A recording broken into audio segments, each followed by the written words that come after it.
our president will start a war with Iran because he has absolutely no ability to negotiate. He's weak and he's ineffective. President Donald Trump continues to fan the flames with more war. He continues to make these very clear, absolute statements that that imply, heavily insinuate that we are going to war with Iran. We're going to continue to drop bombs on them until they have a quote-unquote unconditional surrender.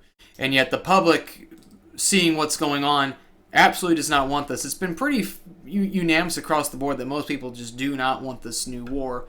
And yet it seems that the United States is bound and determined to get us there. The politicians want the war, the people don't.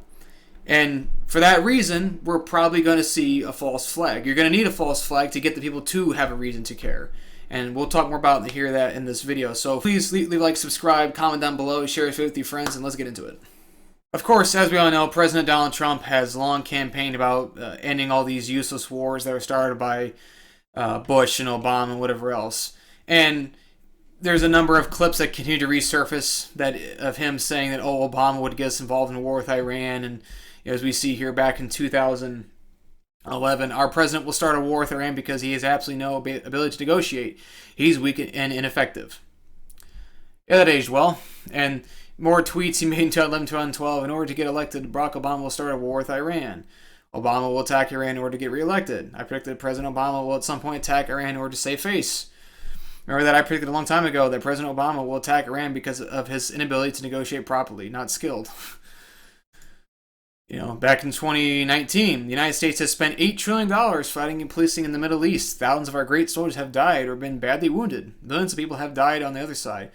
Going into the Middle East is the worst decision ever made, and yet we're about to go in the Middle East. And I saw this meme circulating, and it's very true. No matter who you vote for, the debt keeps rising, the bombs keep dropping. It's the same old song and dance. And of course, we have to remember that this is the same. This chart right here, Benjamin Netanyahu has been saying this for years. That, Iran's just years and months away from getting a nuclear bomb. They're months away, years away. It's this long chart, over 3 decades of this nonsense. Those of you who are saying, well, no, that's not true. We can't let Iran have them. Sure, fine. They're right about to have it. Are they right about to have it? Let's look at 2 different clips here. One from Bibi over the years and one from the media apparatus over the years, and see how realistic this really is. All right, so let's check these out. If you take away the Soviet Union and its chief proxy, the PLO, international terrorism would collapse. If you take out Saddam's regime, I guarantee that it will have enormous positive reverberations on the region. Obviously, we'd like to see a regime change, at least I would, in Iran, just as I would like to see in Iraq. The question now is a practical question. What is the best place to proceed? It's not a question of whether Iraq's regime should be taken out, but when should it be taken out? The more victories you amass, the easier the next victory becomes. The first victory in Afghanistan makes the second victory in Iraq that much easier. The second victory in Iraq will make the third victory that much easier too, but it may change the nature of achieving that victory. In the Middle East, Iran's axis of terror confronts America, Israel, and our Arab friends. This is not a clash of civilizations. It's a clash between barbarism and civilization. Man, does that speech not sound familiar to right now? It's just the same speech that's just been given over and over and over again to bring the United States into conflicts that, let me be very clear, Israel has not supported fighting themselves. They didn't send any troops to the global war on terror. Did you know that?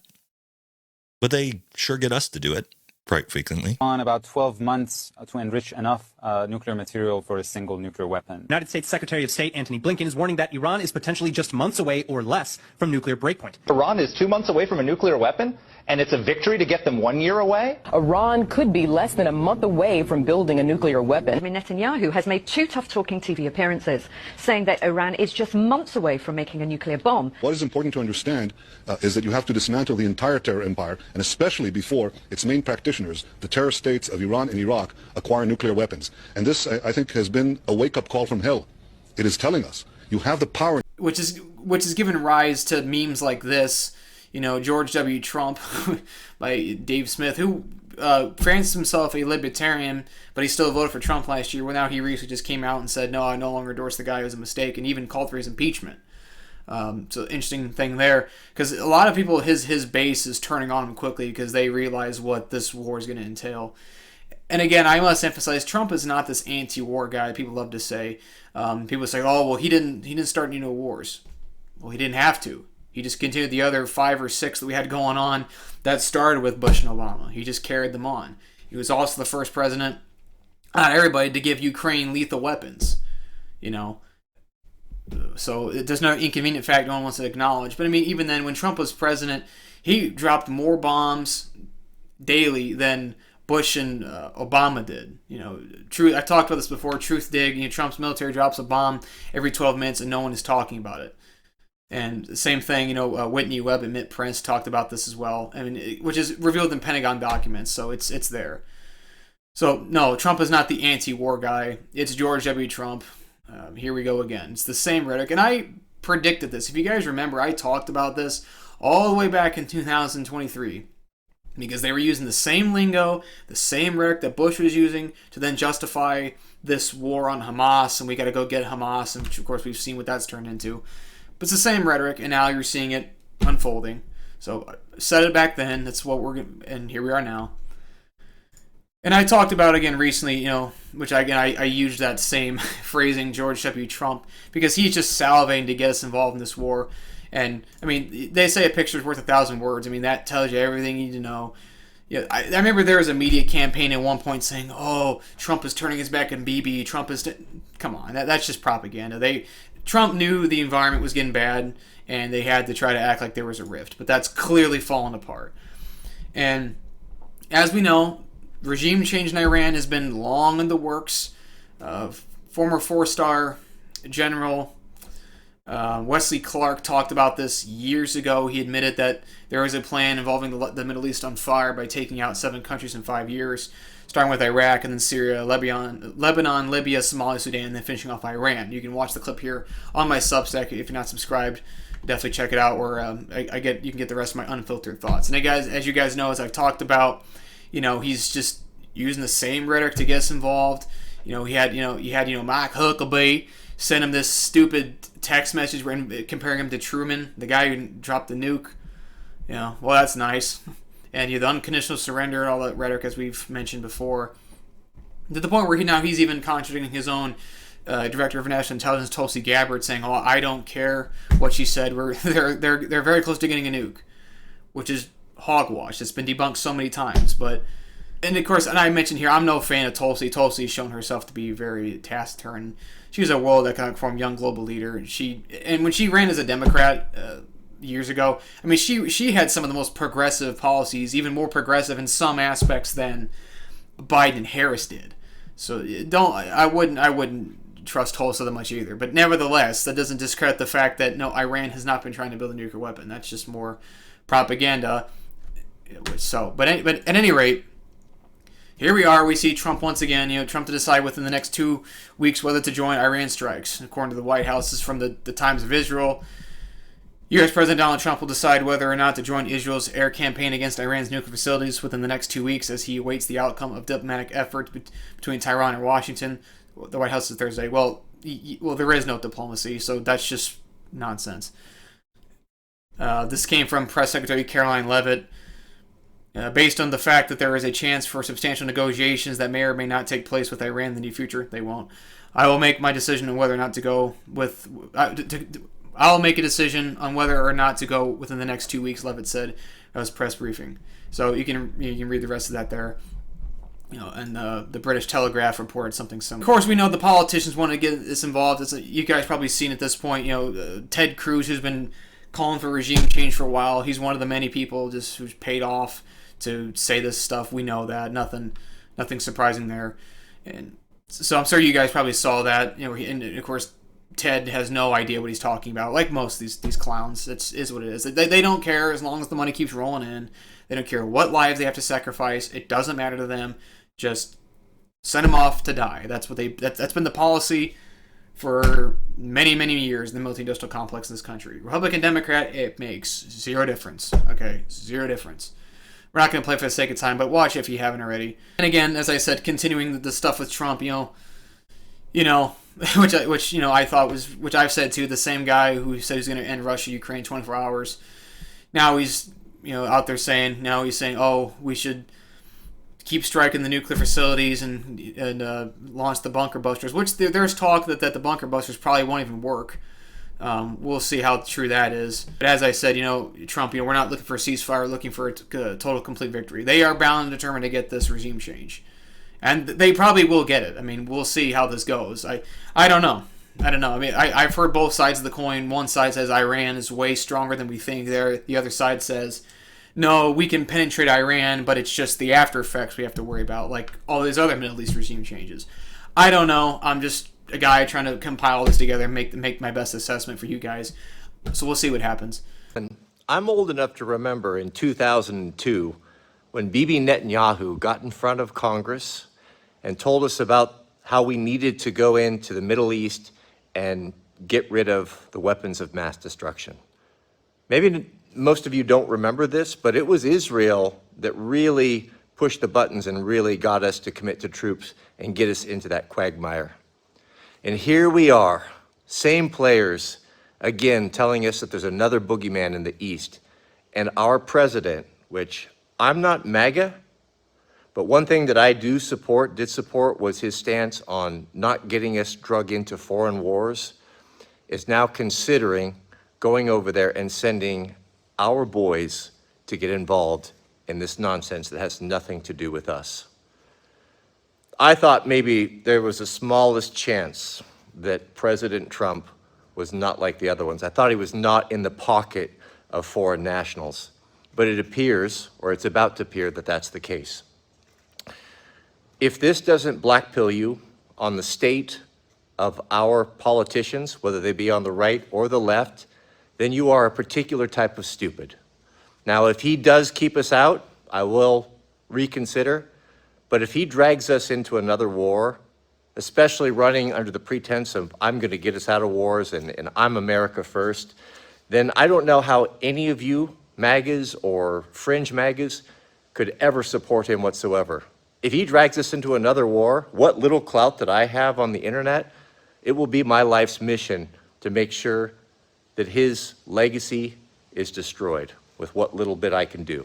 But this is shameful. We have no business being over there, and I'd like to see them try to get our boys over there, because that ain't happening. Pray for us, gentlemen. Pray for our country, and hopefully our leaders are not completely in the pocket of foreign nationals.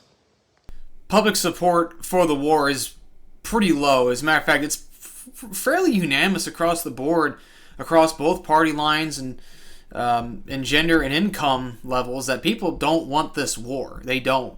This is courtesy of the Libertarian Institute, commenting on a recent YouGov poll. There is not a single demographic in the United States whose majority is not opposed to American involvement in Israel's war of aggression against Iran, according to a new poll published by YouGov and The Economist. Perhaps most crucially, this includes voters who backed Donald Trump's 2024 re-election. The abject lack of grassroots support spells deep trouble for an administration committed, at minimum, to maintaining its unconditional military, financial, diplomatic, and intelligence support for Israel's illegal bombing raids. Matters could be soon be made even worse for the White House, as the president appears poised to order U.S. forces to directly intervene in the potential catastrophic conflict. This is, of course, which many top MAGA figures vehemently oppose.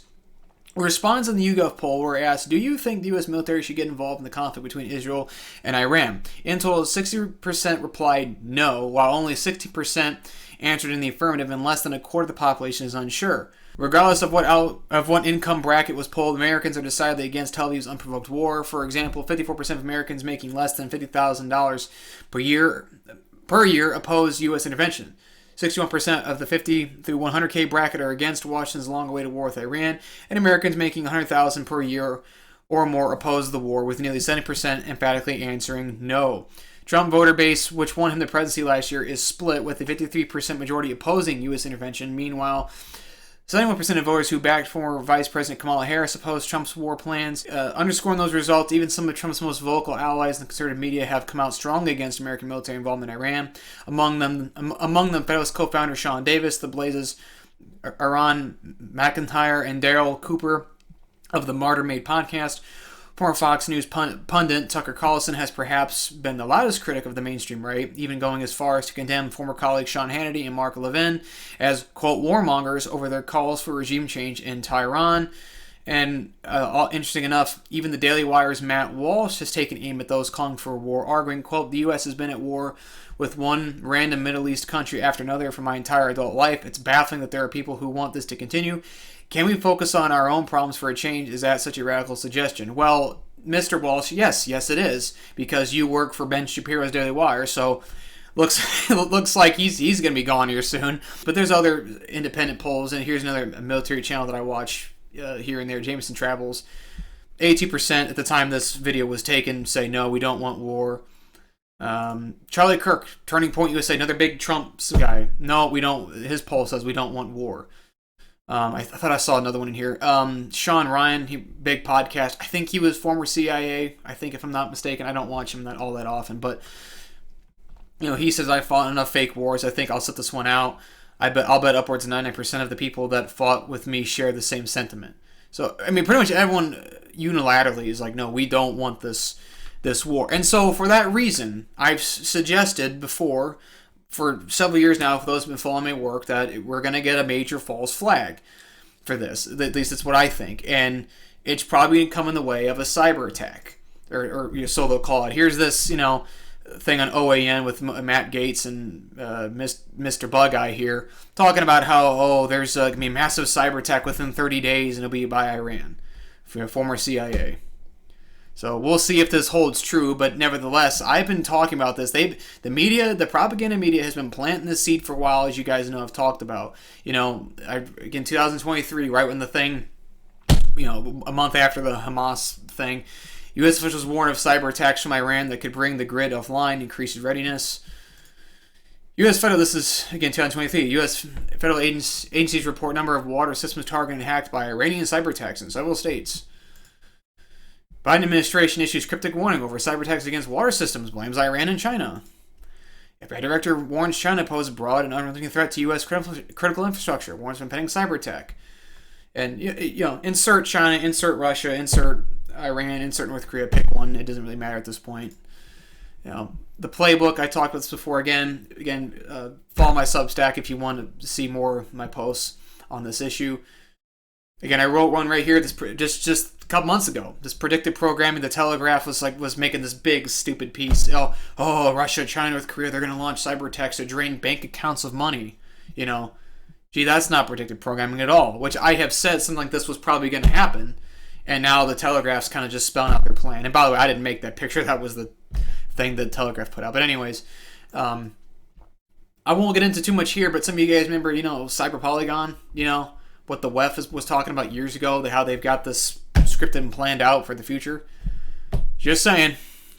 So that's all I'm going to talk about in this video. Let me know what you guys think about this in the comment section below. Like I said, I hope a false flag doesn't come, but I really do think that we're going to get a cyber attack here, quote unquote. And of course, when I say cyber attack, it's probably going to be some guy who just walks over to the control grid and flips the switch off, right? And then the power goes out and everything else. We'll see what happens. I don't know. I would advise everyone to take the high ground, take precautions now, and as you should have been in this environment. If 2020 taught you anything, that'd just be my take on it. So, but anyways, let me know what you guys think about this in the comment section below. Please leave a like and subscribe. Let me know what you think about this. Share this video with other people so we can get it out there, get this out, pumped out in the algorithm so more people can see it, and we have a broader discussion.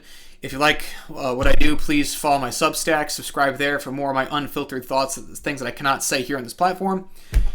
Thank you all for watching. Have a great day. I'll see you again next time. Take care.